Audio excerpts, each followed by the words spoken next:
কেওটা হেমন্ত Basu colony পীরতলার মাজারের বাৎসরিক অনুষ্ঠান অনুষ্ঠিত হলো মঙ্গলবার। সন্ধ্যাবেলায় পীরতলার মাজারে পুজো দেবার ভিড় ছিল চোখে পড়ার মতো। বহু দূর দূরান্ত থেকে মানুষ আসে এই পীর বাবার মাজারে পুজো দিতে। পুজো উপলক্ষে কেওটা বয়েজ ক্লাব ময়দানে বসেছে মেলা। পুজোর পরের হাজারখানেক লোককে খিচুড়ি ভোগ খাওয়ানো হয়। পরে এই পুজো সম্পর্কে জানান কমিটির এক সদস্য।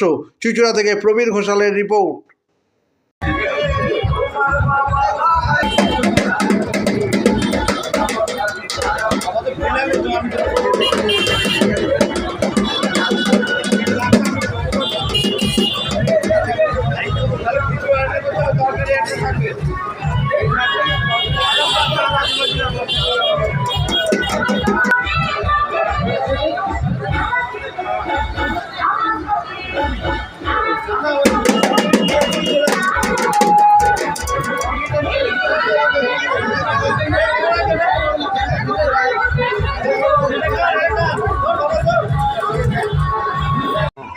কেওটা হেমন্ত বসু কলোনি কেওটা পীরতলায় বহু বছর ধরে আমরা বছরের পর বছর আজকের এই ৩রা মার্চ পীর একদিল সাহেবের এই অনুষ্ঠান আমরা করে আসি।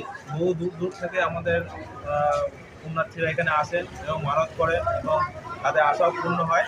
আমরা এবছর আমরা এই আজ পূর্ণ হলে তিথিতে আমাদের আজকে খুব সুন্দর দিনে আমাদের অনুষ্ঠানটি করেছে এবং আমাদের কেওটা বয়েজ ক্লাবের একটি মেলার আয়োজন করা হয়েছে এবং সুস্থভাবে এই মেলাটা প্রতি বছরই আমরা আমাদের কেওটা বয়েজ ক্লাবে করি এবং আমরা কেওটা হেমন্ত বসু কলোনি এবং কেওটা বয়েজ ক্লাবের একসঙ্গে আমরা এই অনুষ্ঠানটা করে থাকি।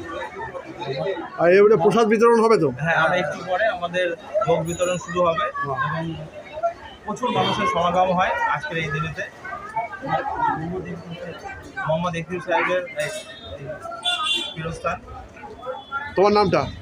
আমার নাম অনিমেষ সরকার।